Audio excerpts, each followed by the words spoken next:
This is NTV.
Mtazamaji, ni tarehe 30 mwezi Januari mwaka 2024. Popote pale ulipo, natumai kuwa siku hii, siku ya Jumanne, imekwenda vyema kabisa. Hujambo na karibu. Hizi ni taarifa za NTV jioni.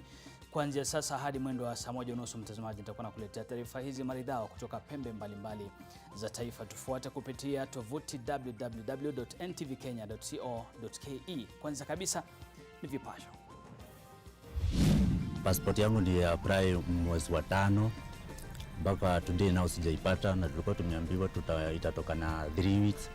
Na sasa hiyo miezi yote imeisha na haijatoka. Miezi minne baada ya waziri Kithure Kindiki kulivamia jumba la Nyayo, kupata pasipoti imesalia vigumu usipojipanga kwa milango ya nyuma. To tax Kenyans who are on the payroll, including the honorable members of parliament, and argue that these are the easiest targets.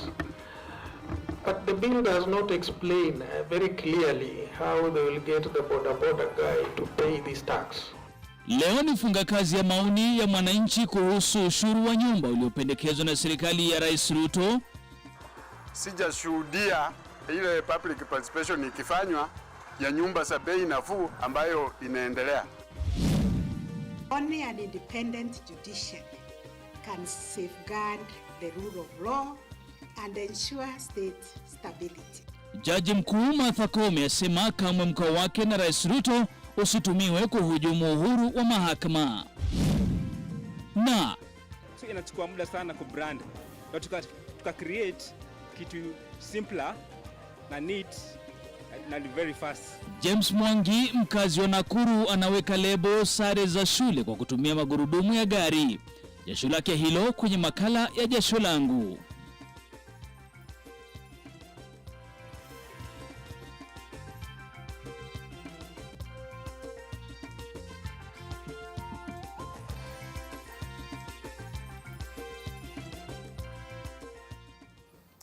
Dakta mtazamaji, mie kwa jina naitwa Nicholas Wambua, mwenzangu kwa lugha ishara ni Flora Atieno. Taarifa kamili.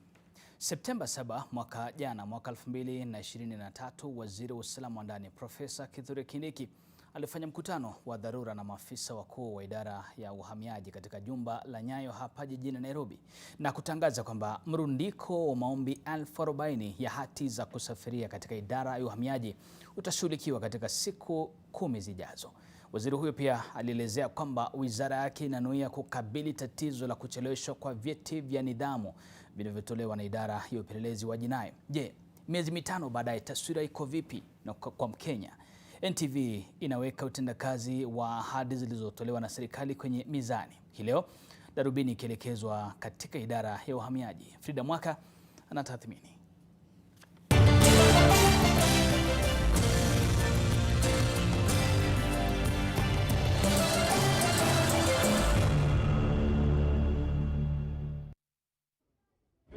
Nyuso zilizojawa na ghadhabu tunakumbana nazo hapa katika jumba la Nyayo jijini Nairobi. Hawa ni Wakenya waliojitosa debeni kwa matumaini kwamba matakwa yao yatafanikishwa. Mwezi Septemba tarehe 7, waziri wa masuala ya usalama wa ndani alifanya ziara ya kushtukizia.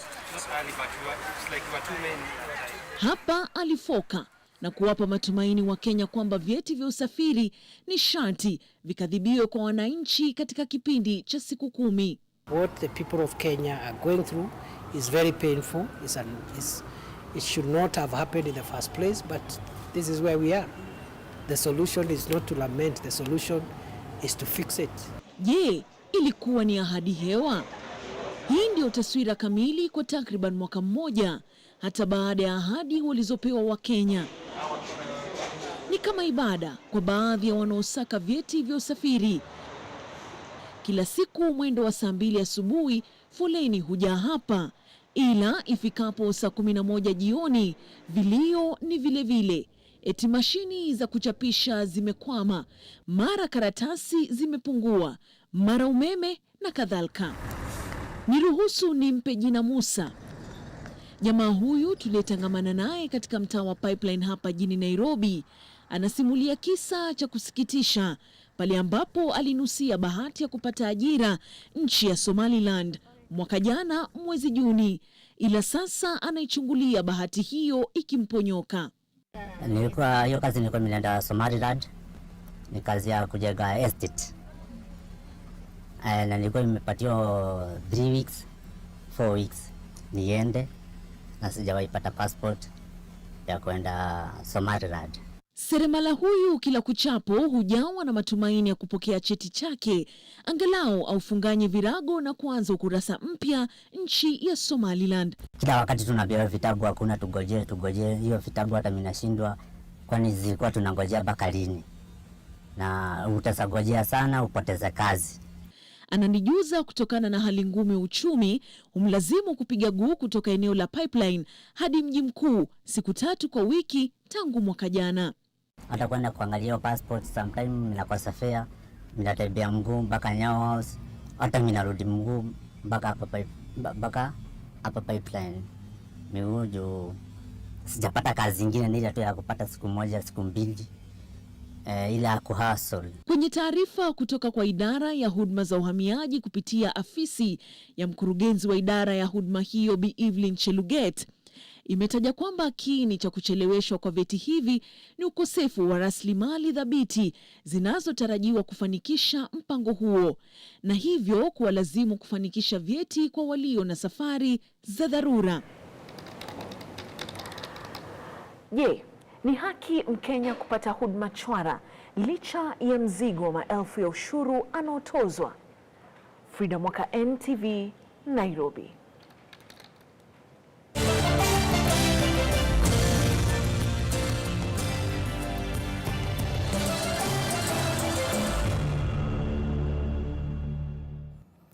Mtazamaji, Jaji Mkuu Martha Koome sasa anadai kwamba idara ya mahakama kamwe haitapoteza uhuru wake licha ya kuandaa mazungumzo na serikali kuu wiki chache zilizopita. Koome anawataka majaji kufanya kazi yao wakizingatia misingi ya kikatiba na kwamba tume ya huduma kwa mahakama yani JSC haitaruhusu mazungumzo yoyote ya kitengo chochote cha serikali kuingilia kati mchakato wa kesi yoyote.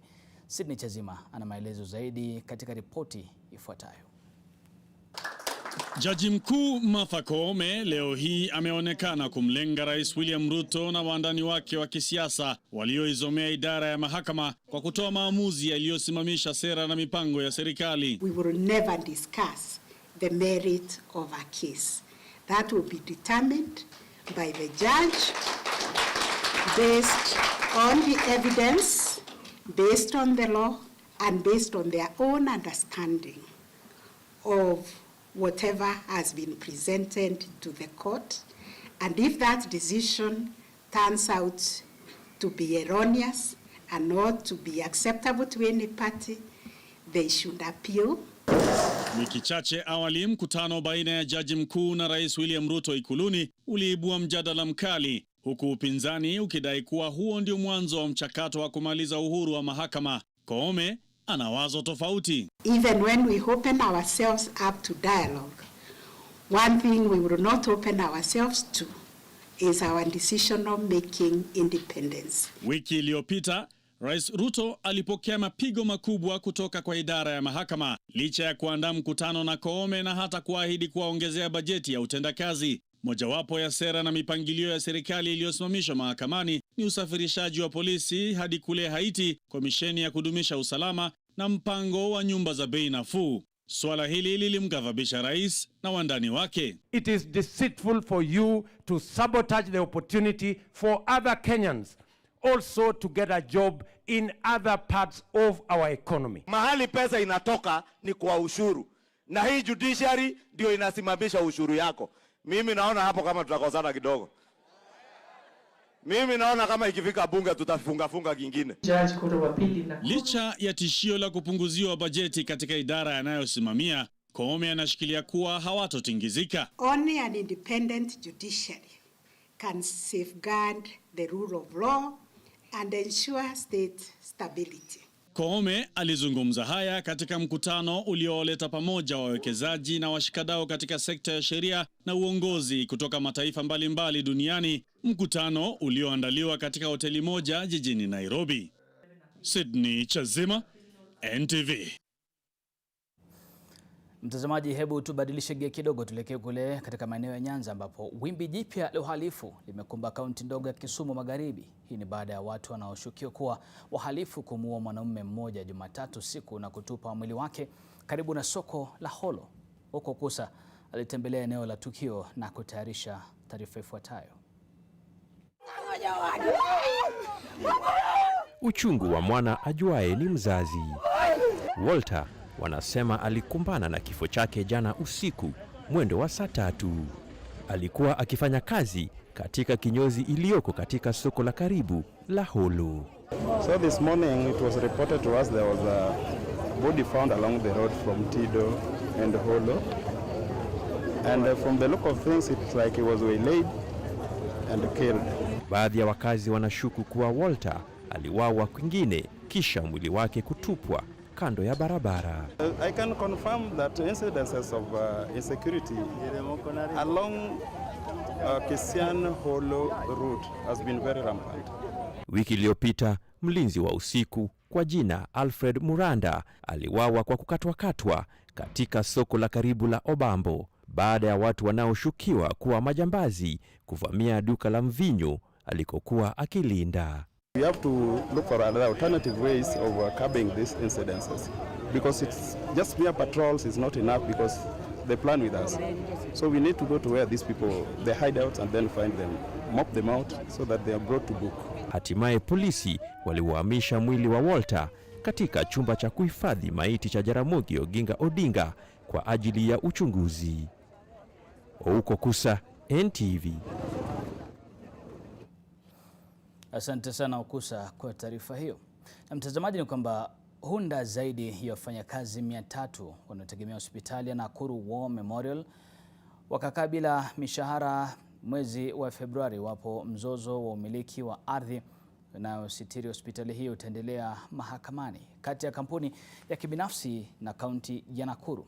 Haya yanajiri huku kamanda wa polisi kaunti ya Nakuru Samson Ndanyi akitakiwa kufika mahakamani Alhamisi wiki hii kuelezea ni kwa nini amesusia kutekeleza maagizo ya mahakama ya kusimamia kuondoka kwa kaunti ya Nakuru katika usimamizi wa hospitali hiyo.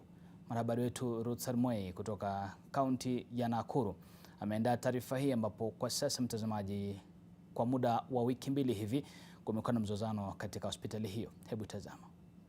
To be mentioned before Court 1, that is before Justice Obwai on 1st February 2024 for further directions. Police Commander Nakuru County to appear in Court 1 on the same date. He explained to the court why he has not implemented the court order, failure to which a warrant of arrest to issued. Ni uamuzi uliowavunja moyo wafanyikazi wa hospitali ya Nakuru War Memorial na kuwafanya kujivuta kuondoka nje ya jumba la mahakama ya Nakuru kufuatia kusukumwa kwa mara nyingine katika uamuzi wa kesi ya umiliki wa hospitali hiyo. Our prayer as a hospital is that before that first, that wherever the county commander is, he'll be able to let us in. We are ready even as today.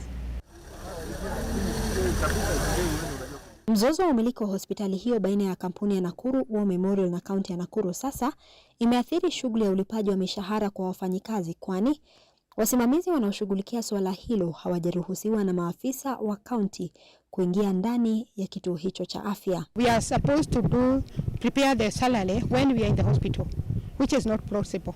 The directors have to sign the checks for the salary to go through. They are also not available. So at the moment, it's like now we are grounded.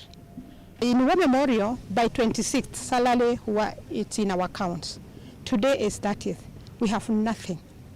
So we don't even know what next.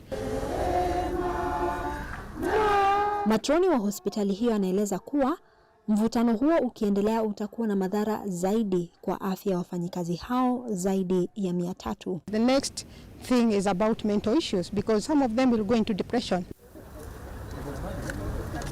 Mapema hii leo, afisa wa mahakama alifika kupokeza agizo la mahakama katika kituo hicho cha afya, ila maafisa wa kaunti walisusia kulipokea.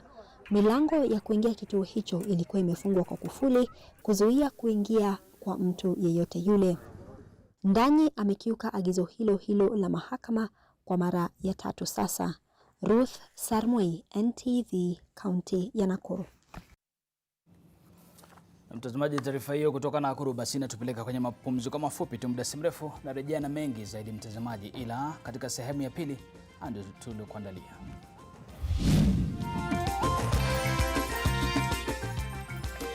Wanasiasa walioasi chama cha PA kuelekea ODM wamerejea tena katika chama hicho kidai kuhadaiwa na kupewa ahadi hewa na ODM. Welcome to the Delight Nakuru, brought to you by Username Investments. Perfect for your dream home investment for holiday home, going only for 799,000 shillings for an eighth of an acre. SMS Nakuru to 20321 or call 0725 000 222.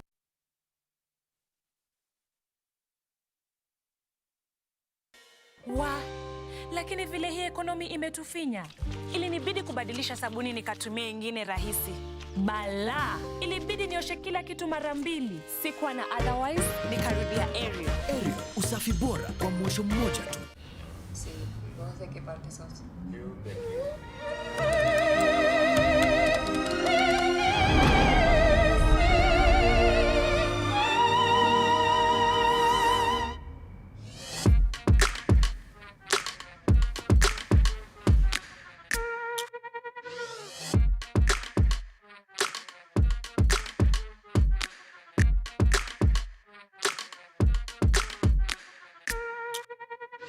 Warembo, ni nini muhimu kwenu mnaponunua body lotion? Smoothness, scent, glow. Nunua Nice and Lovely body lotion. Inai-transform dry skin kuwa deeply nourished na kui-smoothed. Na fragrance nayo, wacha tu. Now available in the 850 ml pack. Chagua Kenya's #1 body lotion. Let's work together to ruin Adrian's life. If there's one thing all 3 of us here want, it's to see him suffer and die. I accept your help, but we'll do it on my terms. Only if it's for the best. No matter what obstacles lay ahead of us, I won't back down. I'll fight for you, Mitch. No matter how many bad things the world says about you, I'll stay with you. I will always choose to be on your side. This is exciting.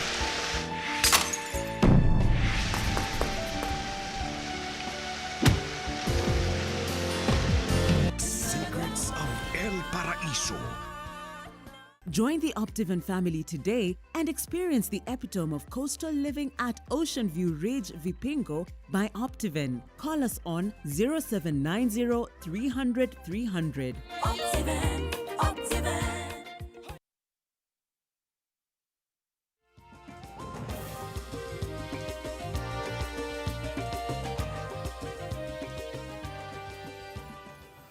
Karibu tena mtazamaji, unaendelea kutazama taarifa za NTV jioni. Tuangazie baadhi ya taarifa ambazo tumekuandalia kwa siku ya leo. Ya kwanza kabisa ni kuhusiana na ahadi chwara mtazamaji. Leo tunalenga pasipoti, ambapo wananchi wanasema kwamba wamekuwa wakihangaishwa katika idara ile ya uhamiaji kwa kucheleweshwa kwa kupata pasipoti. Je, serikali yafanya nini? Ni swali ambalo tunajiuliza. Swala la pili ni kuhusiana na hili ambapo Jaji Mkuu Martha Koome ametetea idara ya mahakama na uhuru wake, kusema kwamba mikutano na upande wa serikali basi haitolemaza uhuru wa mahakama ama kuathiri uhuru wa mahakama.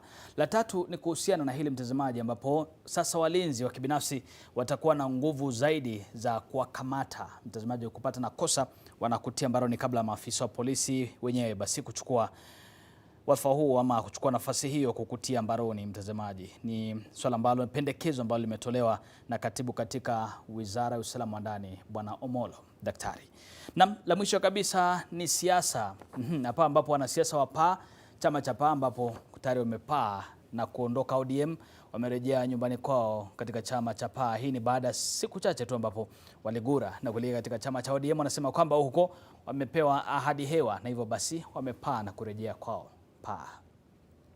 Muungano wa Azimio ulifanya kongamano lao la kwanza leo bila Kalonzo Musyoka ambaye yuko safarini nje ya nchi. Kinara wa muungano huo Raila Odinga alikuwa tayari kuzima tetesi za migawanyiko chamani humo kuhusiana na tiketi ya urais mwaka 2027, wakati ambapo Kalonzo Musyoka alitundika kwenye mtandao wake wa X kuwa akiwa rais ataondoa ushuru wa nyumba unaopendekezwa na serikali ya Kenya Kwanza. Sasa muungano huo umeshikilia kuwa uko imara na pamoja, lengo lao likisalia kuwatetea Wakenya dhidi ya hali ngumu ya maisha. Aidha, wameisifia idara ya mahakama kwa maamuzi ya hivi majuzi, wakidai yanaendana na matakwa ya Mkenya wa kawaida. There's been a lot of speculation in the media. Azimio is splitting. Azimio is convening meetings which have not been held, and so on and so forth. That is all trash media propaganda. Azimio remains one and is here to stay. The summit has committed to seek other ways and means to press the regime to listen to the cries of the people. The litigation will only be one such avenue. Other ways are being worked on, whose ultimate goal is to force the regime to be sensitive to the tribulations of the people, just like the donkey spoke to Balaam in the Bible. The donkey is now telling Zakayo, enough is enough. Na baadhi ya wanachama walioasi chama cha PAA hadi chama cha ODM wiki mbili zilizopita sasa wamerejea tena katika chama hicho wakidai kuhadaiwa na kupewa ahadi hewa na chama cha ODM. Waasi hao tayari walikuwa wamekutana na kinara wa ODM Raila Odinga katika jengo la Chungwa kufanikisha mchakato wa kujiunga rasmi na chama cha ODM. Aidha, kati ya waasi 8 waliohamia chama cha ODM, 4 wamerejea huku 2 waliokuwa wanachama ODM wakihama PAA. Wanadai kujutia uamuzi wao, wakitaja chama cha ODM kama chama cha ulaghai na ubinafsi. Aidha, viongozi wa PAA wamesema kamwe chama hicho akijayumba na wala hakiwezi kusambaratika, wakiahidi kujikwamua na kuchukua nafasi za uongozi ifikapo uchaguzi ujao. ODM wakaambiwa hiyo ni nyumba yenye dhahabu na almasi. Sijui kama wameona mawe, watatuambia wamerudi nyumbani. Na sisi kama kawaida, uwezi, mtoto wako hawezi rudi nyumbani wewe ukamkemea. Kama pengine ilikuwa agenda ni kuvunja chama ya PAA, mimi sikuwa kwa agenda hiyo. Tumefurahi sana ndugu zangu mlorudi kwenu, na jipu la mkononi unuka. Jamaa, jipu la mkono wako unuka, la mwenzio ndo unuka. So haya majipu yetu tutayasafisha. Haya, tupae hadi katika swala la nyumba za serikali. Na baadhi ya mashirika ambayo yamewasilisha maoni yao kuhusu mswada wa kodi ya nyumba kwenye kamati ya fedha na mipango yamependekeza serikali kuweka mikakati ili kuhakikisha kodi hiyo si mzigo kwa baadhi ya Wakenya pekee, ila kuhusisha kila Mkenya kwa njia ya haki. Aidha, maswali yameibuka kuhusu jinsi ya kugawa nyumba hizo kwa watu wanaofaa peke yao. Katika siku ya mwisho ya Wakenya kutoa maoni yao kuhusu kodi ya nyumba kwa kamati ya bunge ya fedha na mipango, washikadau kadhaa wameeleza wasiwasi wao kuhusu mswada huo. Chama cha wahasibu ISPAC imetoa changamoto kwa serikali kuhusu jinsi itakavyojumuisha kila Mkenya katika mpango huo ili usiwe tu unawalenga Wakenya wenye mshahara peke yao. It is very simple and straightforward to tax Kenyans who are on the payroll, including the honorable members of parliament, and argue that these are the easiest targets. But the bill does not explain very clearly how they will get the border guy to pay this tax, the mamamboga, if I may use such a word, to pay this tax. We in the process, the question of discrimination still arises. ISPAC pia imependekeza uwepo wa jinsi ya kuwaepusha baadhi ya Wakenya na kodi hiyo, hasa wanaolipia nyumba zao kupitia mipango mingine na watu walio na ulemavu. Aidha, baadhi ya mashirika yaliyowasilisha maoni yao yalieleza wasiwasi wao kuwa watu ambao hawajachangia huenda wakazipata kwa gharama ya waliochangia. We are seeing a suggestion that even if you are 18 years old and you are able to pay a deposit, you will be able to acquire a house. But then it creates an element of distribution and redistribution of wealth. It also means that if I have money, I have a parent, or I have some background which enables me to pay a deposit, all I need is an ID and whatever else, and I have it. Why can't we make it mandatory that even those who are allocated houses, they should have shown evidence that at one time or the other, in one way or the other, they have made an attempt to contribute, and not just the question of 18 years, an ID, and then they get this funding. ISPAC inapendekeza serikali kuanzisha bodi itakayosimamia pesa hizo ili kuwa kama hazina na kuhusisha ushirikiano na kampuni za kibinafsi kuendesha mradi huo wa nyumba nafuu ili kuondolea Wakenya mzigo.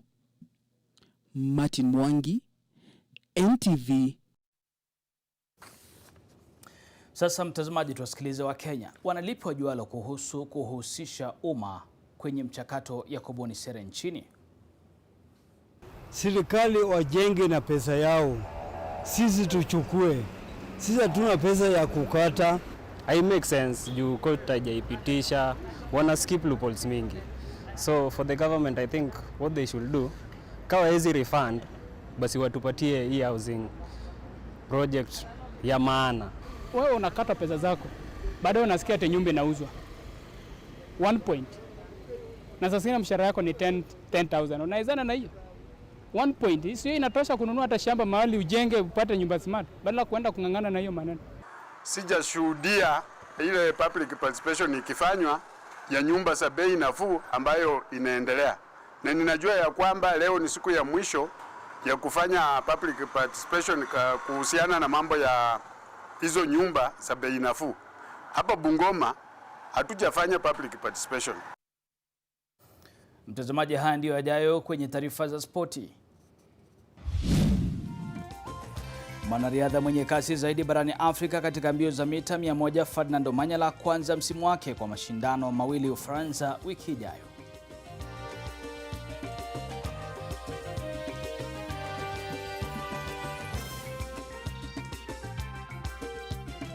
Welcome to the Delight Nakuru, brought to you by Username Investments. Perfect for your dream home investment for holiday home, going only for 799,000 shillings for 1/8 of an acre. SMS Nakuru to 20321 or call 0725 000 222.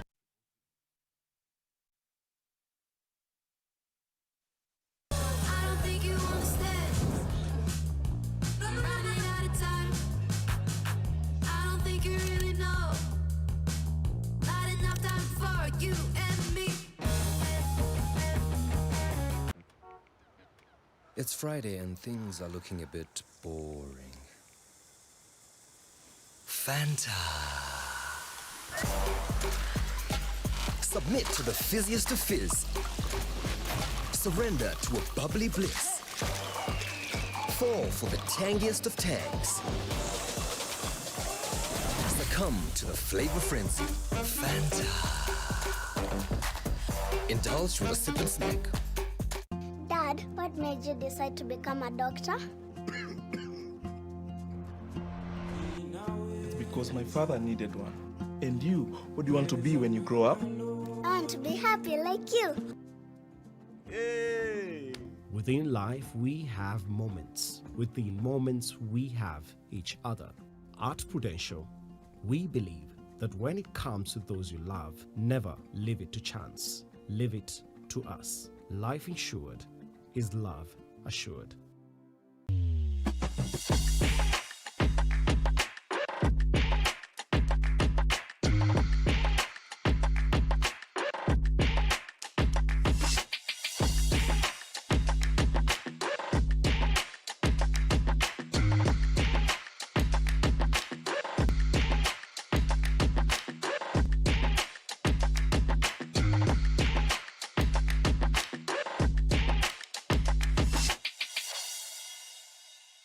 My friend, unaishi msitu gani? Airtel 4G my friend, ni kama oxygen. Iko kila mahali. Make Chaguo smarter with Airtel as we continuously expand our network countrywide.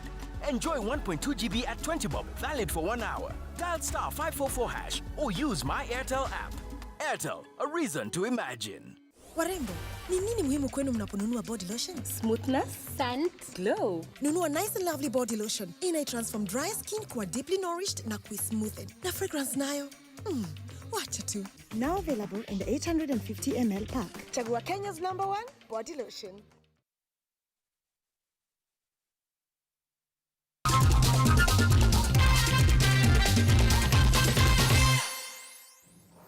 Karibu mtazamaji nyanjani. Mwanariadha mwenye kasi zaidi barani Afrika katika mbio za mita 100 Fernando Manyala ataanza msimu wake kwa mashindano mawili Ufaransa wiki ijayo. Bingwa huyu wa Jumuiya ya Madola atashiriki mbio za di Mirama mnamo Februari 2 na di Paris mnamo Februari 11 kama maandalizi ya kuelekeza mashindano ya mbio za ndani ya dunia yatakayokuwa Machi 1 na 3 Glasgow, Scotland. Manyala anashikilia rekodi ya kitaifa mbio za ndani kwa muda wa sekunde 6.54 kwa mita 60, muda alioandikisha mwaka jana Levan, Ufaransa. Mbio za mita 60 ni muhimu kwa kasi yake kabla ya msimu mwingine wenye shughuli nyingi za mbio za nje ambao 60 meters. And I'm going to handle every race as it comes. No pressure. I'm just going to execute and just, put in what we've been doing and what we've been working on. So we're going for the Indo Tour, the 2 races, Mirama's France, then out come to as a prepare for the World Indoors. Kilele cha mbio hizo mtazamaji ni Olimpiki ya Paris mwaka huu. Basi hiyo ndio tamati ya taarifa zetu za NTV jioni. Nasema asante sana. Naitwa Nicholas Wambua, mwenzangu kwa lugha ishara ni Flora Atieno. Alamsiki.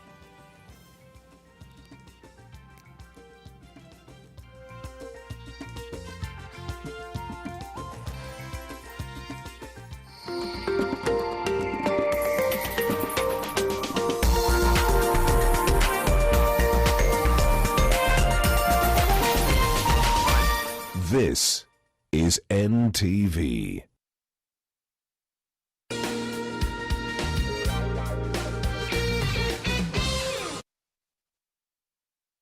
Step up to more fun and get more than you pay for. Upgrade now and get boosted to the next package for free. Dial *423# or call 0711 066 000 and upgrade to the next level for free. New Nivea Luminous visibly reduces dark spots. Does it really work? Trust me. For post-acne marks too? Of course. World's #1 anti-spot expert serum now for post-acne dark marks and age spots. Visible results in just 2 weeks. That means also for my age spots. Already worked for over 1 million women. Nivea Luminous 630. It works. Stay 5 degrees cooler. Body odor is caused by germs, and on active days, the sweating and odor are more. That's why you need the new improved Dettol Cool with up to 5 degrees instant cooling sensation and odor protection. Be Dettol sure.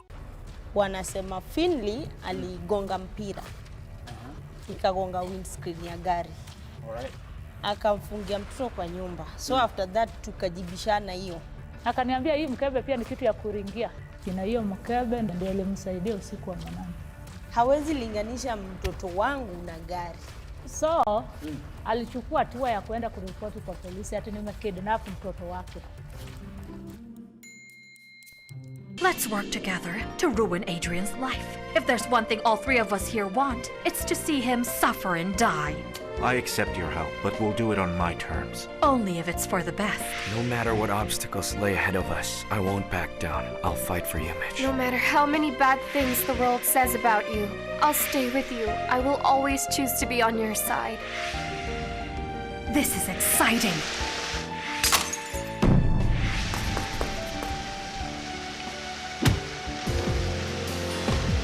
Secrets of El Paraíso. Join the Optivan family today and experience the epitome of coastal living at Ocean View Ridge, Vipingo by Optivan. Call us on 0790 300 300.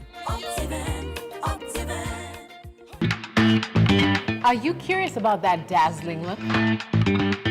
How do you define beauty? And how to dress elegant, glitz, and glamorous.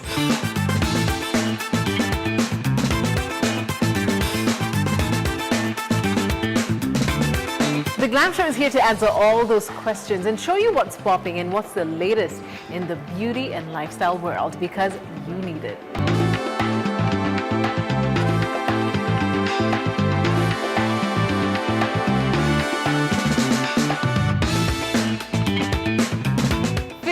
Look your best and fall in love with Into the Glam every single Saturday only on NTV.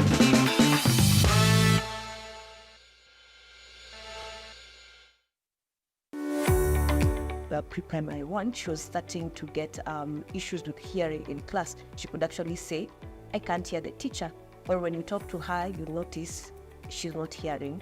And initially I thought she was just being cheeky or naughty. I mean, she's a small girl. Yeah. Child's immunity is not very well developed, so it is not surprising that they may get recurrent viral infections. However, if these infections are coming with now high fevers, if the child is also getting ear complications like ear pain or ear infections, it means that whatever is happening is also affecting the ears. So the adenoids, where they're situated, actually will affect both, because naturally human beings are supposed to breathe through the nose. But no, when the adenoid enlarges, it obstructs the passage for breathing. There's always a risk with self-medication. And that is because, first of all, we may not be treating the right thing. And the second thing is, some of the medicines can actually be harmful to the child.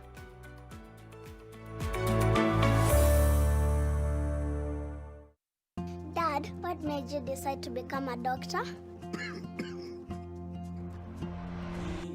It's because my father needed one. And you, what do you want to be when you grow up? I want to be happy like you. Life insured is love assured. Across all towns and cities, Tunamukaribisha Adwa NTV. Hills and valleys, where adventure lies. Across lakes and oceans, county to county, across all platforms, our signal dances from dusk until dawn. Huwa tunaangalia televisheni yao, tunasoma magazeti na pia tunasikiza radio. We shall reach you because the nation is watching. A tapestry of stories, a canvas unfurled. NTV on the road, connecting every corner, every pulse. This is NTV, turning on your world. Being among the top ranking in development, Kiambu is a story of milestones rolled in hard work, dedication and grit.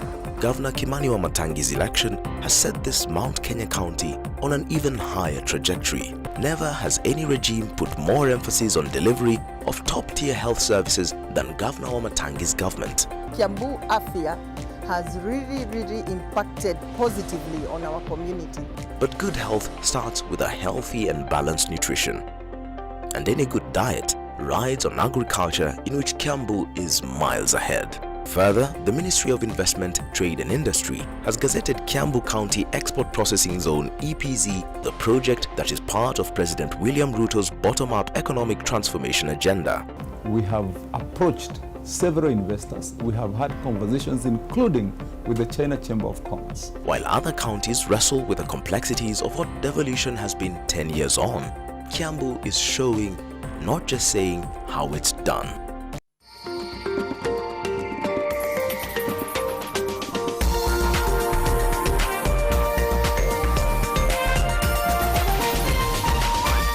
This is NTV. Business Redefined in association with KCB.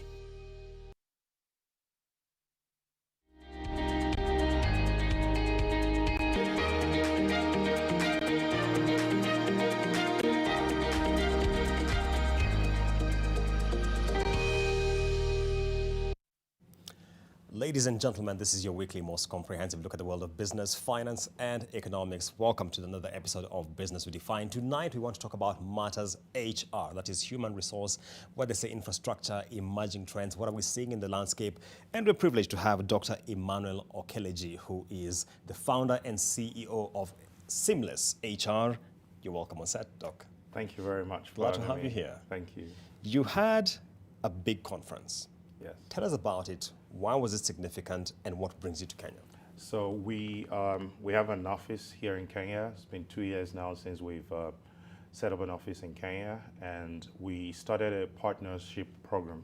And partnerships means that we seek to expand and sell our technology with partners in all the markets where we are. We're presently in Nigeria, we're in Ghana, in Kenya, of course, as the hub office for East Africa, where we're selling to Uganda, Rwanda, Tanzania, and Ethiopia, and also in South Africa, where we're selling to Botswana and other countries in the South African region. And we do that partnering with businesses in those locations who are software vendors and resell our software to the markets. Okay. So essentially, it's a win-win that we create by being the manufacturers, quote unquote, of software, and then partner with local companies to resell. So what we did was we hosted some of our partners from the region, from Kenya, Uganda, Rwanda, Tanzania, a few days ago. Yeah. And that was a great event. I see.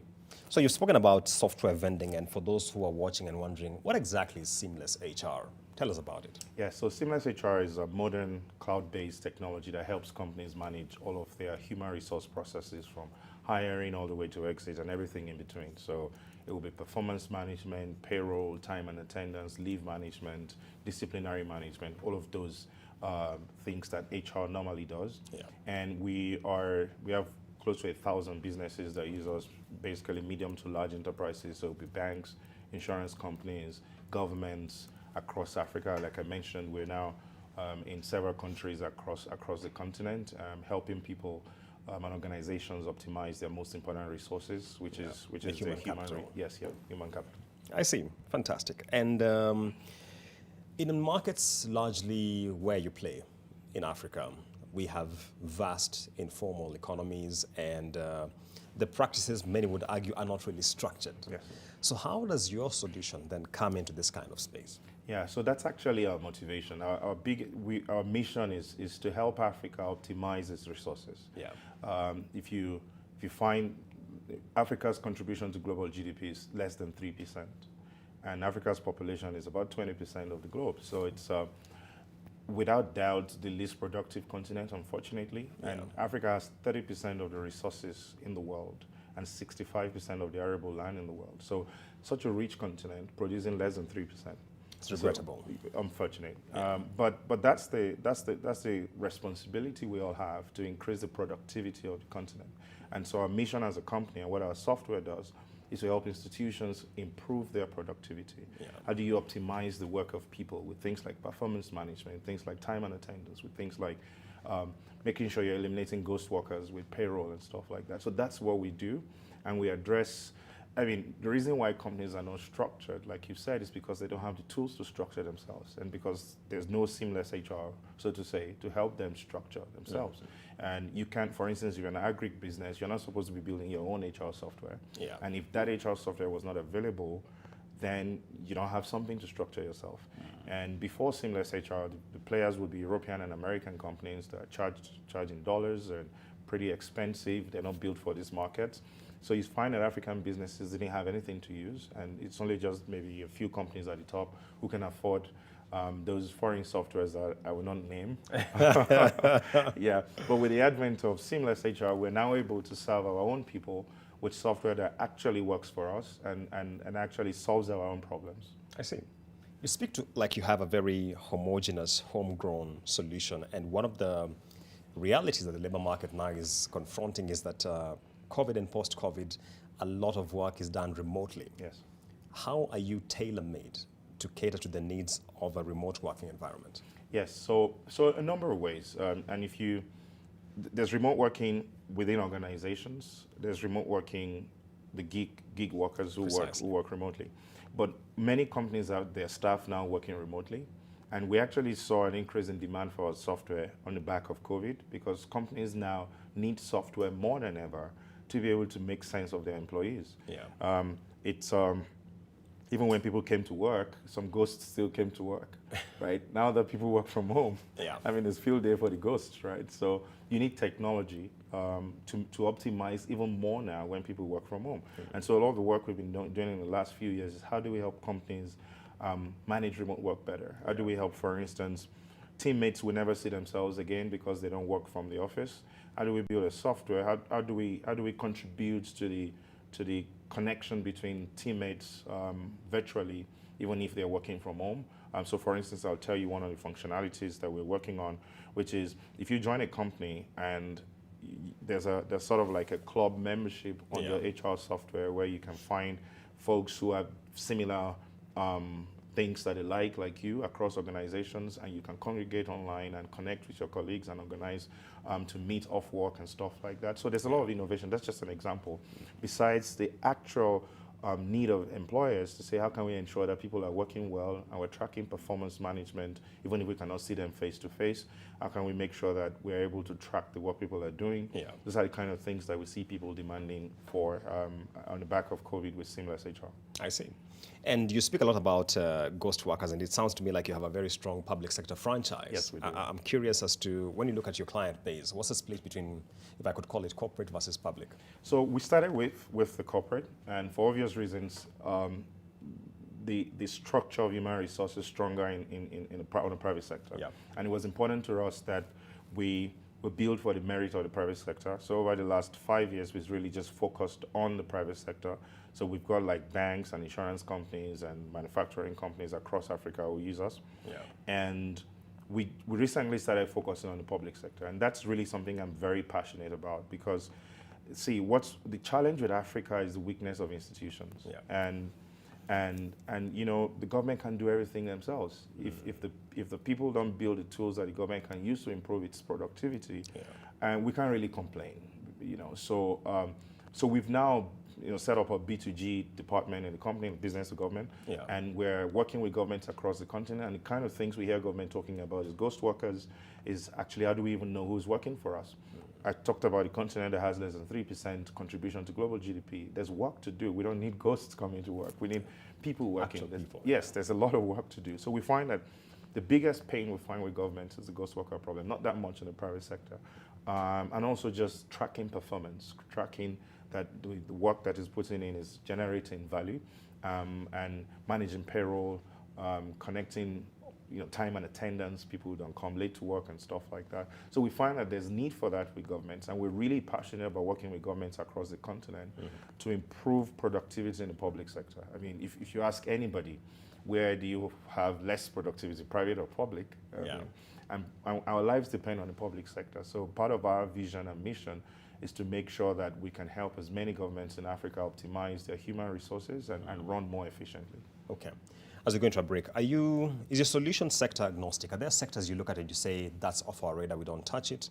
And in case you have a footprint across all sectors, are they customized solutions? So we're sector agnostic and we're robust. And robustness means that the system, instead of customization, can be configured. So it's very robust to the point that you can configure it to do different things. For instance, if you do performance management, you have different systems for performance management, balance scorecard, OKRs, management by objective. All of that you can just configure because we've built something really, really robust. Like I said, we have very close to 1,000 medium to large enterprises across Africa that use us now. And over the years, a lot of feedback and working with our customers have helped us build something that is, one, agnostic, so it can work across industries, and two, configurable to a wide range of needs. Wonderful. That point by Dr. Emmanuel takes us to a very quick break. When we come back, we shall be discussing the issue of AI and the disruption in HR solutions, so stay tuned.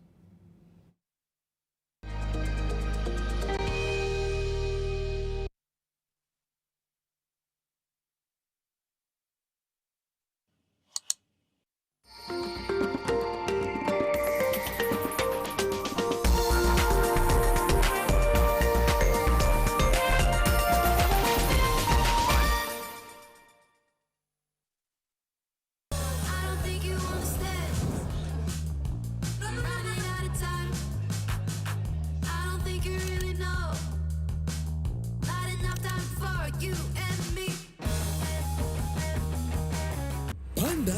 Maisha on your entertainment this new year on GoTV. Bila kulipia extra. Kama uko on GoTV Lite, lipia GoTV Value. Utapata kufurahia GoTV Plus. Tayari on GoTV Value, then lipia GoTV Plus uenjoy GoTV Max. Kama wewe ni wa GoTV Plus, lipia GoTV Max ujinice na shows noma kabisa on GoTV Super. Furahia the best sports, international shows na local shows una like free. Download GoTV Stream. GoTV. Love it.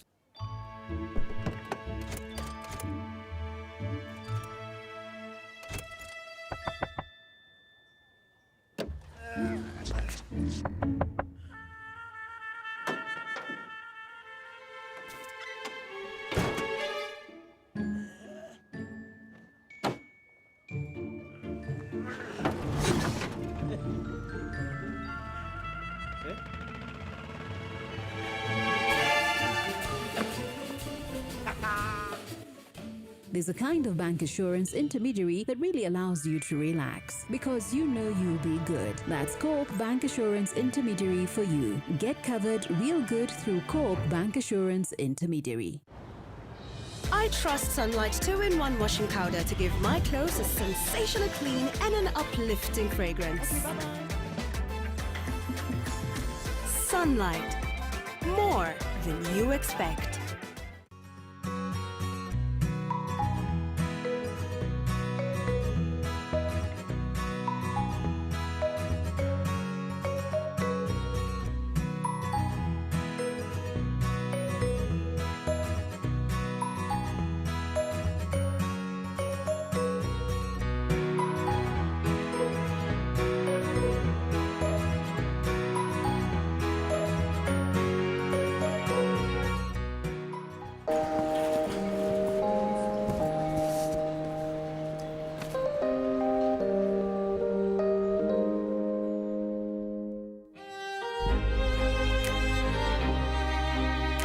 The moment I feel my pain starting to fade, it's like I'm going back to myself on a really good day.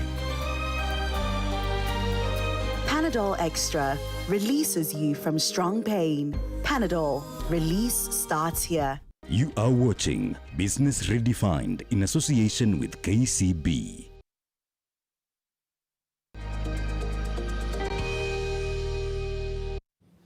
Welcome back to this conversation where we are speaking to Dr. Emmanuel Okeleji, who is the founder and CEO of Seamless HR. We're talking about HR solutions, automation, and what it means for the business environment. Someone on Twitter is asking, is your solution really geared towards small and medium-sized businesses? I'll take that answer in two dimensions. First of all, is that our solution actually serves more medium to large enterprises. Okay. But our solution is modular. So it means that there are different modules and multiple modules, and that makes it possible for smaller business to be able to pick a few modules that work for them. And the real truth is that the pain for automation increases as your number of staff increases. Yeah. So if you have 5 employees, you might run the payroll on Excel or just pay salaries from your bank account. But if you have 5,000 employees, that's a whole different thing. Yeah. If you have 10 employees, time and attendance you can do on a book.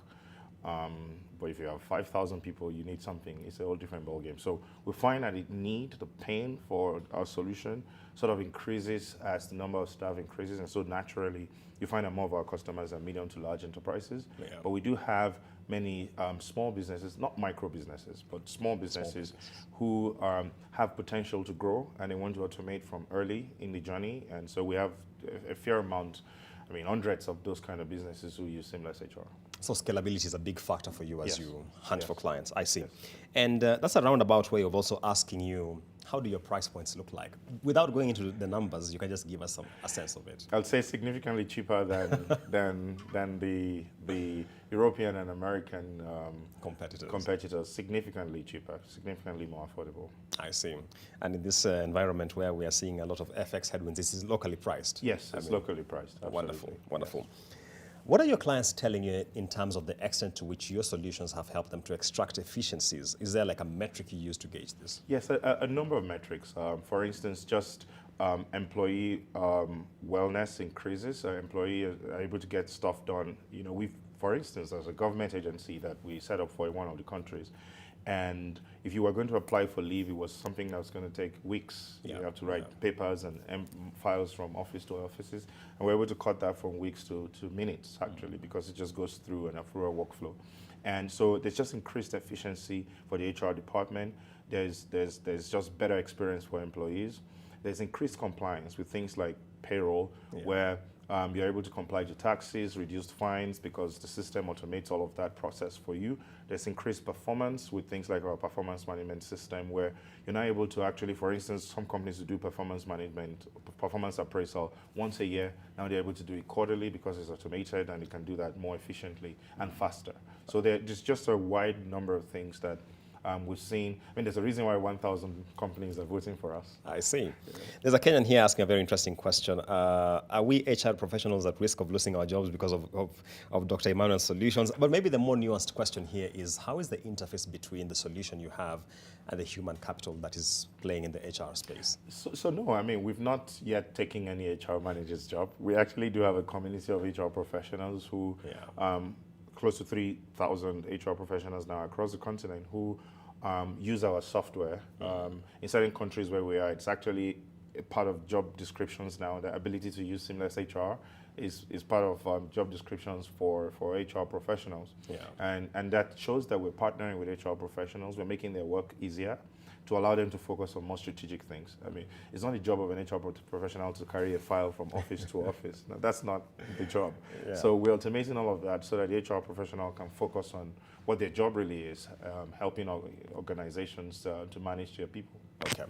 Doc, everyone is talking about how AI is disrupting their particular industry. What trends are you seeing in the HR space? Very, very, very interesting. And I personally think that AI is probably the most important invention in the world.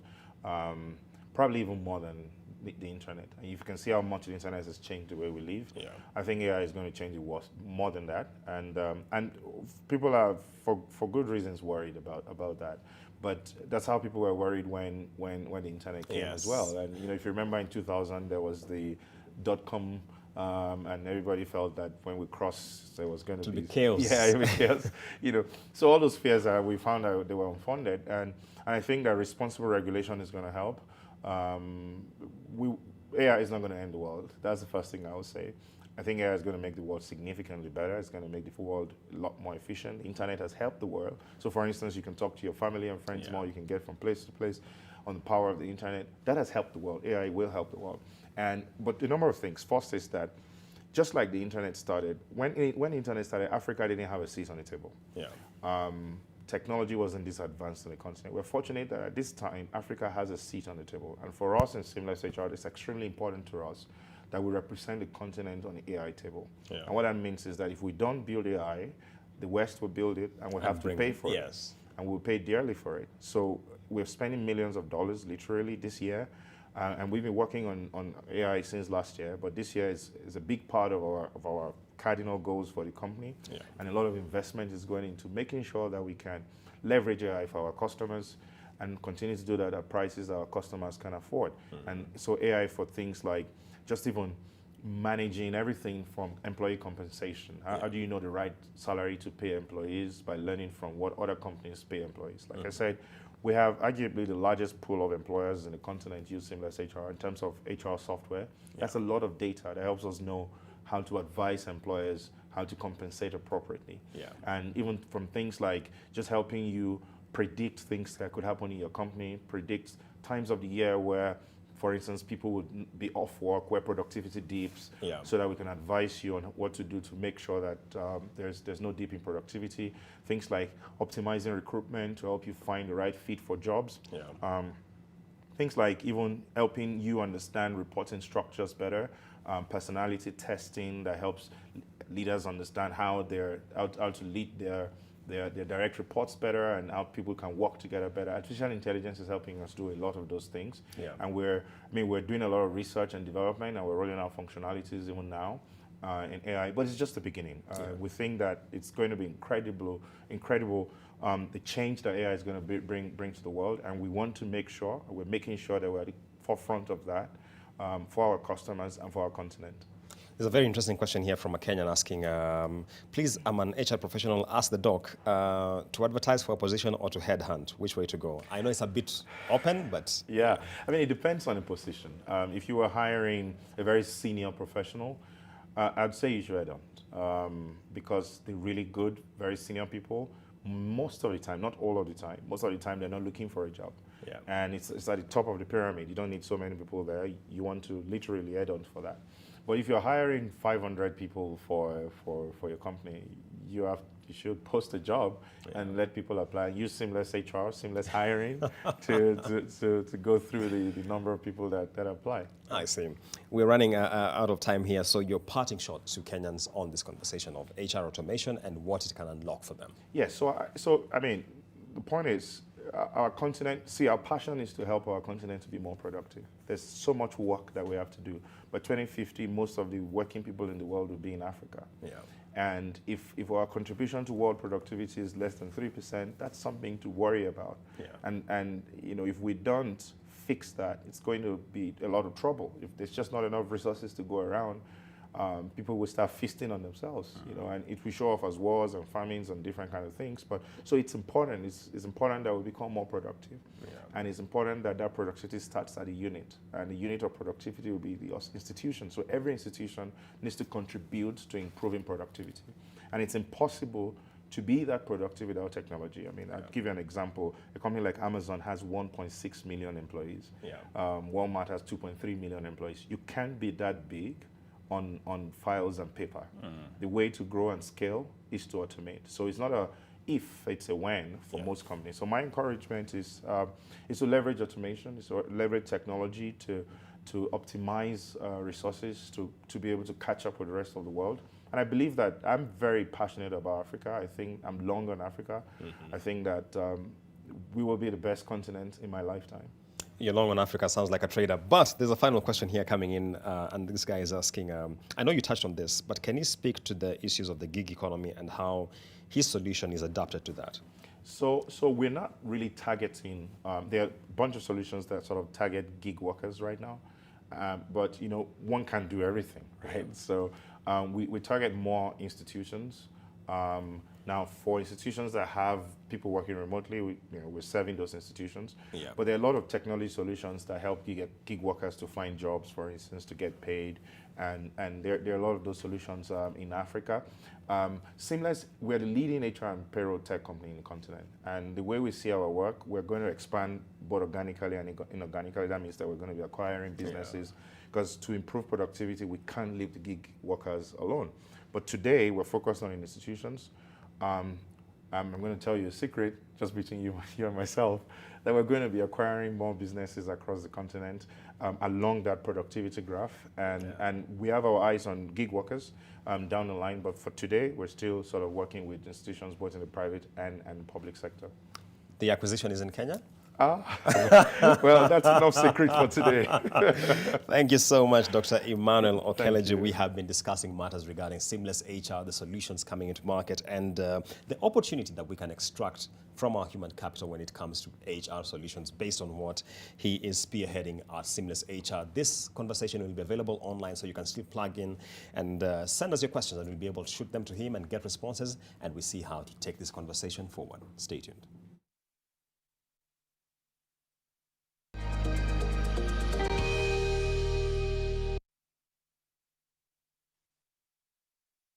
Business Redefined in association with KCB. KCB ni yetu. For people, for better.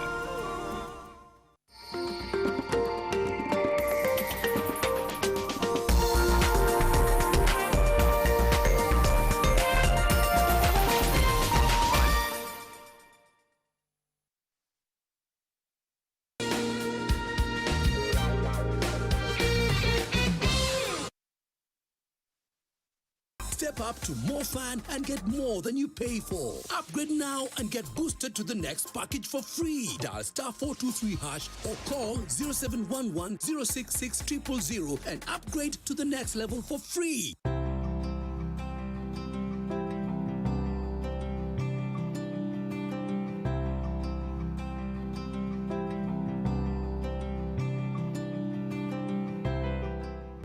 finally released from pain. That moment when you start to get back to ordinary, and ordinary feels amazing. Whatever pain you're going through, release starts here.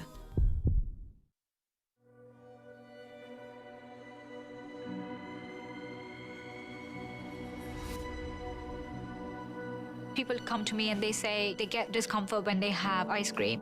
Can you imagine that? Avoiding having cold ice cream. Sensodyne gives you long-lasting protections against sensitivity. And people come in and they're like, oh, it works. I can have ice cream and I'm not in any discomfort. I recommend Sensodyne because it works. It's brilliant.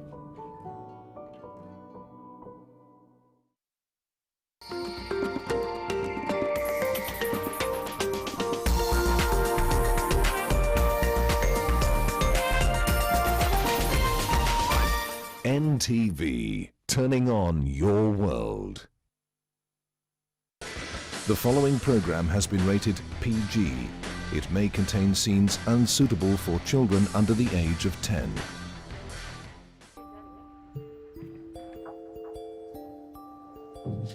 Come in.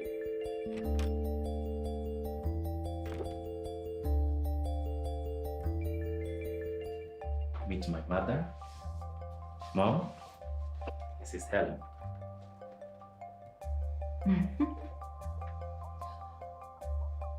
Hello. Hello, Helen. Long time no see. You're aging gracefully. Really?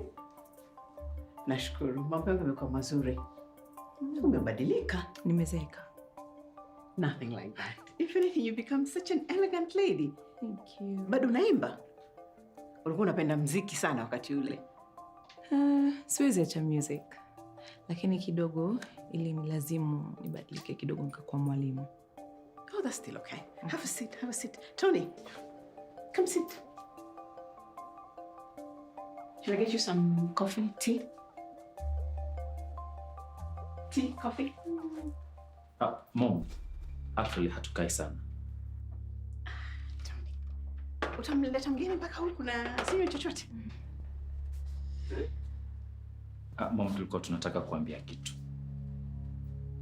Nasikiza. Kitu muhimu sana. Tumeamua kuwa we're getting married. What? Mtaka kufunga ndoa? Hamuoni kama mnaharakisha? Mmejua na muda mchache sana. Mom, mimi na Helen tulianza kudate tukiwa college. Lakini kwa kuwa hatukuwa tunaelewa mapenzi, hatukuatilia maanani. Just want to give love a chance. Tony, hata kama nimesema uanze familia yako, this is too fast. Mom, kuna wakati nilimpoteza Helen. I don't want to lose her again.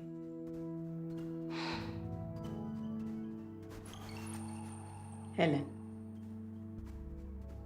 Tony ni kijana mzuri and very reliable. Lakini haya mambo ya ndoa. Ndoa si mchezo, mami. Ningetaka sana ufikirie kabla hujaamua. Mama Tony,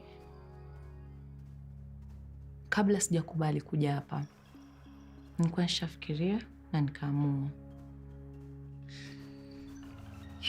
Mom, tungeshukuru sana ukitupa baraka zako. Unajua, Mom. Sawa basi. Kama mmeamua, who might come between the lovebirds. Thank you, Mom. Thank you so much. Sasa kuanzia leo utakuwa namuita Mom. You two have my blessing, okay?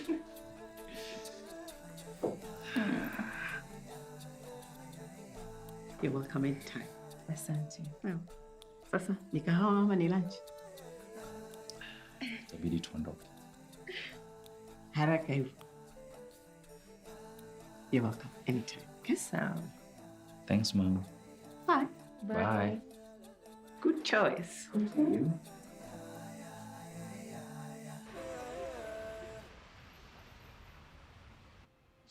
Imagine what she's got planned once he comes back. You're right. I am in love with your husband, Jade. I love Wewe. Mbona Junior amekasirika? Umemfanya nini? Amekasirika? Mimi sijafanya kitu. Pauline. Labda na miss mama yake. Una nini wewe? Mimi? Hapana. Ile mtiko huko nje. Mbona haumpendi Junior?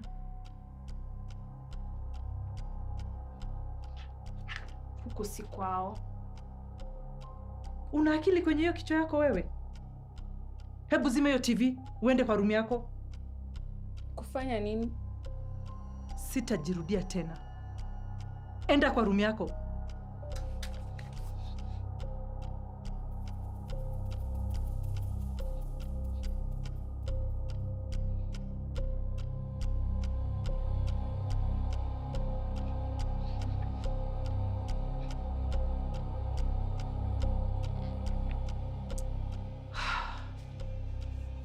Mbona hiki hakipendi huyu mjukuu wangu? Nitafanya kila kitu ninachoweza ili ampende.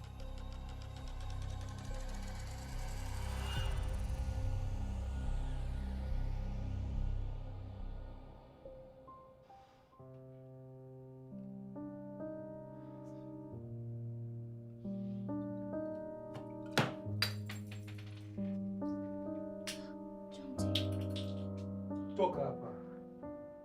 Lakini Nimesema utoke nje, sitaki mtu hapa ndani. Toka nje Alisha. Kwa nini?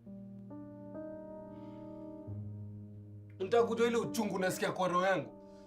Ile uchungu nasikia kwa roho yangu. Mimi Jonte, gangster, mimi Jonte. Nimefanywa hivi. Pole. Pole. Pole. Unaniambia pole na ni kwa sababu yako niko hivi. Kwa sababu umemwacha huyo fala wako Alex aniingize kwa hii noma yote. Alex si fala. Ni ukweli. Unanishangaza sana Alisha. Huyo fala amecheat. Huyo fala amekuaibisha, ametuaibisha, ameaibisha familia yetu. Huyo fala amepata paka mtoto na best friend yako. Na uko hapo unamtetea. Kwani umewekwa kwa chupa nini? Amka Alisha, amka. How many times nitakwambia Alex is good for nothing? For nothing. Toka hapa, mimi nataka kwenda kulala. Nimesema utoka, nataka kulala. Najua umekasirika.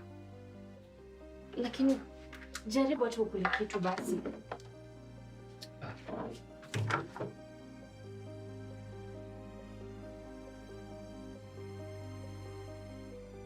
Nimesema utoke, nataka kulala.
There's a kind of bank assurance intermediary that really allows you to relax because you know you'll be good. That's Coop Bank Assurance Intermediary for you. Get covered real good through Coop Bank Assurance Intermediary.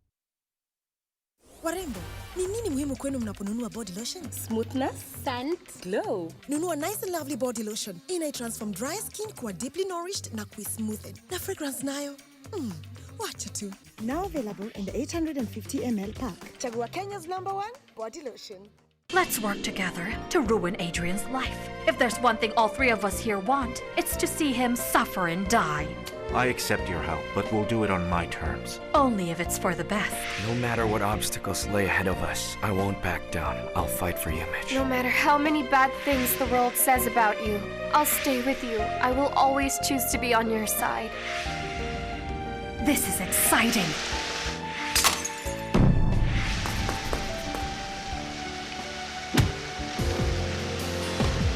Secrets of El Paraíso.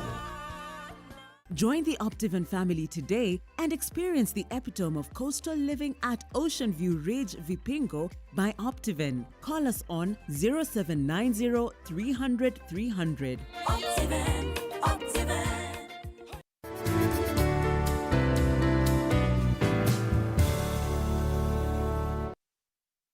Panda tukupandishe on your entertainment this new year on GoTV. Bila kulipia extra. Furahia the best sports, international shows na local shows una like free. Download GoTV Stream. GoTV. Love it.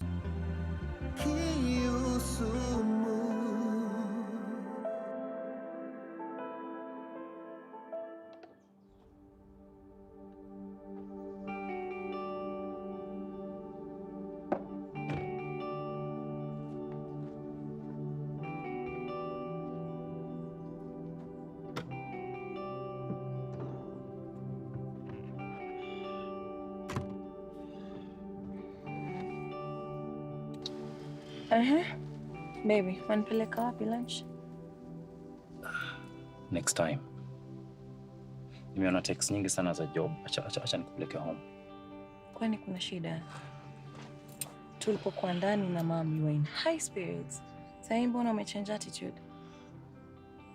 I'm sorry. I've just been a little preoccupied of late. Tunafaa kutayarisha harusi. I just feel so overwhelmed. Nothing much. Okay, sawa. Hiyo pati ya kazi, hiyo sana utahandle mwenyewe. Lakini hii harusi nitakusaidia. I will help you with the wedding planning. Pole kwa kupa kazi. Umesema sorry mara mbili sasa. Tuoana. It's okay. Twende. I won't bother you.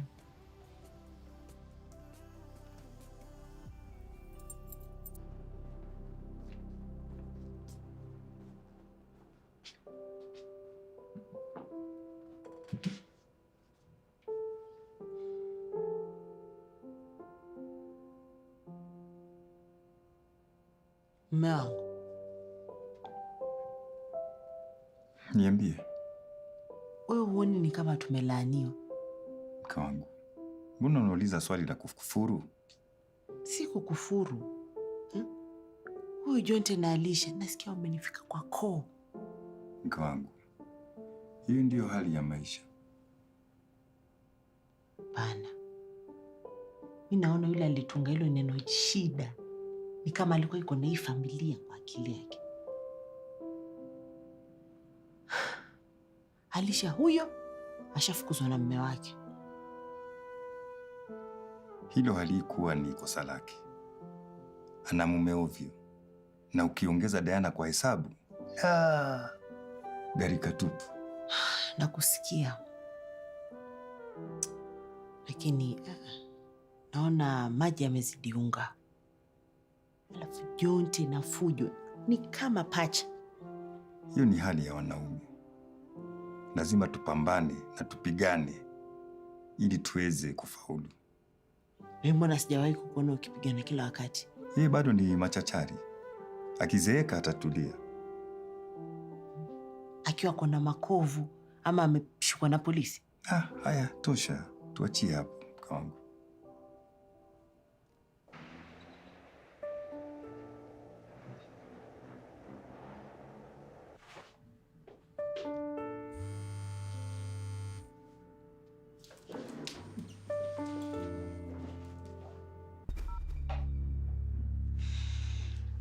Unanipigia kuhakikisha bado niko?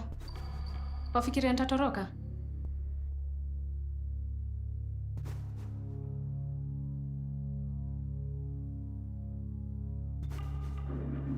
Nachohitaji huwezi nipatia.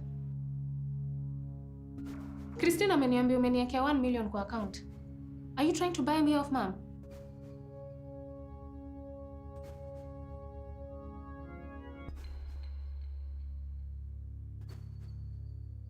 Basi naona niseme asante. Kuna jambo lingine ulikuwa unataka? Kama hakuna, I need to go park.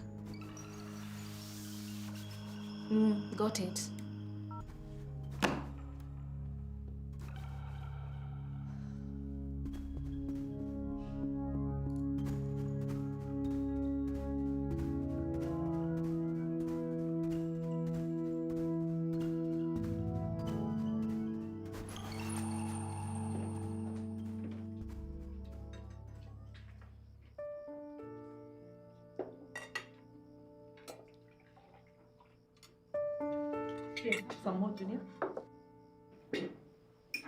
Anafanana na Alex akiwa mdogo.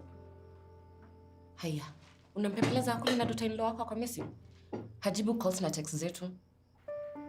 Ama umetoka na kitu kibaya. Mna wasiwasi wa nini?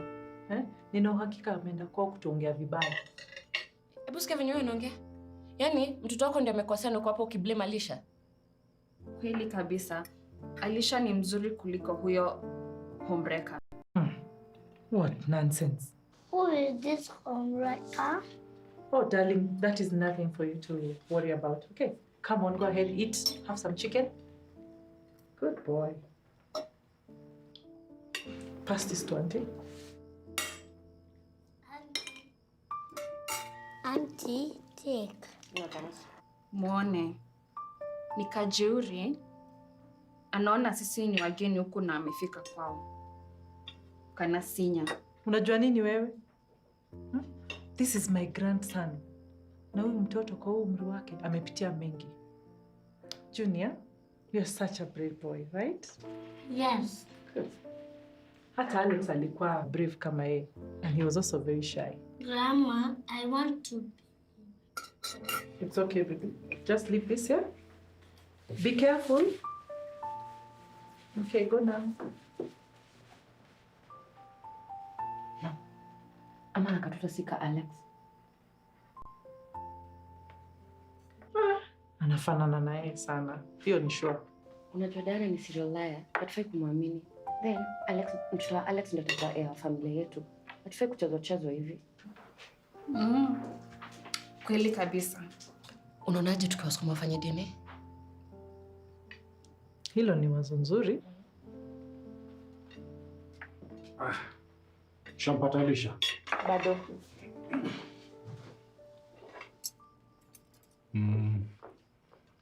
Unaweza kwenda kwao kuask kama she's still gone there. Sasa nitaenda. Kuna mtu mwanaume kuregesha mtoto kwa mamake? Diana is taking care of Alex right now. Hebu mpigie mwanamke simu. Tell her to come and collect her child, eh? Darling, Joe, your grandpa is here. Say hello.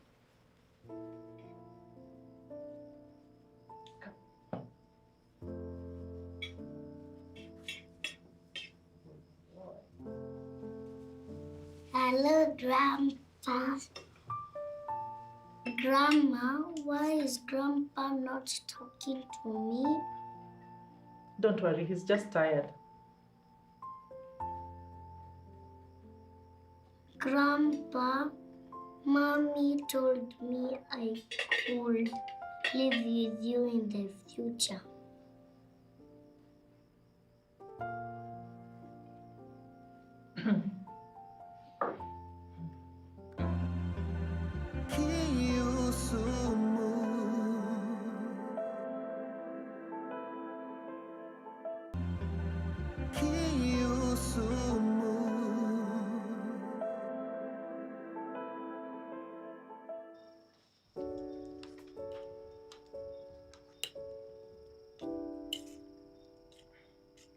Hali ya Jonte ikoje?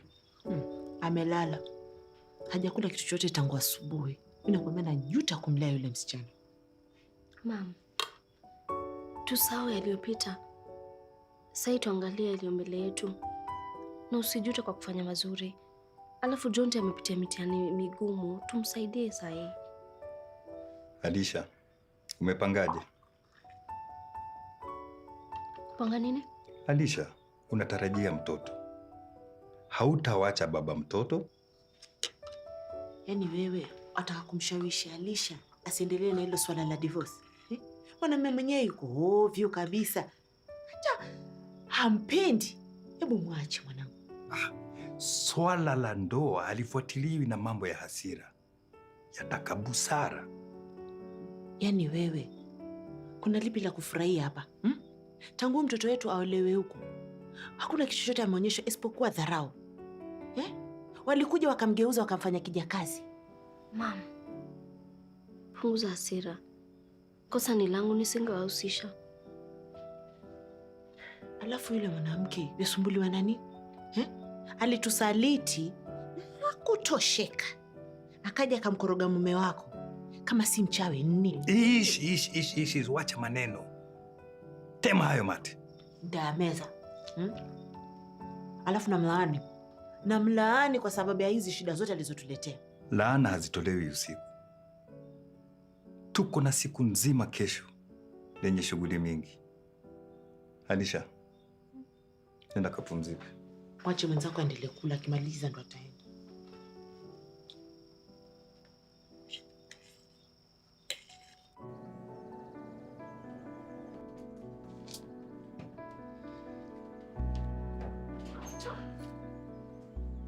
Alex. Yeah. Utavaa hizi. Sawa. Sawa. Yeah, naisha. Alex, una uhakika umepona kweli? Sina wakati wa kupoteza. Nisipoharakisha nikupeleke nyumbani hata kukubali.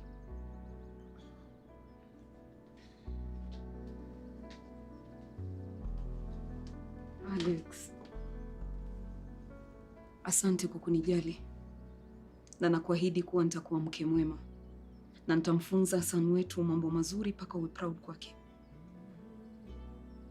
Nimemwambia Doka tayarishe report. Tutamshtaki Jonte. Haina haja, just drop it. Let's live our life. Kuna shida kwani? Achana. Hutaki alipie? Haina haja. Kwa kuwa ndugu yake Alisha? Diana. A legal process itachukua muda wetu, itachukua pesa yetu. Why can't we just live our life? Usisahau kuwa Jonte alitaka kukuua. Na hatuwezi jua atafanya lipi kesho. Alafu wewe kumshtaki kutakusaidia upate hii divorce ambayo unayotaka. Na pia kupatia chance ya kumlea mtoto wako.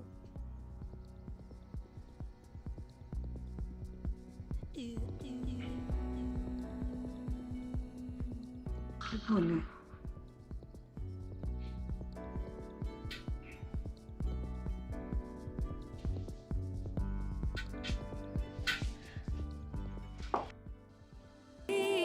Zisizo na nidhamu ni tamaa.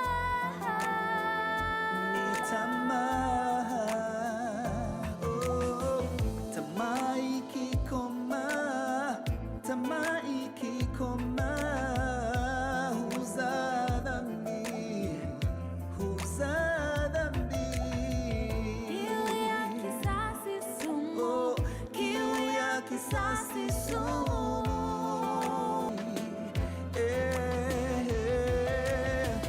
Binadamu hufa maji, au binadamu hufa kiu.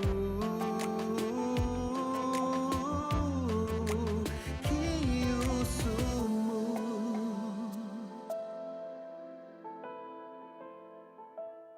Star Times. Enjoy digital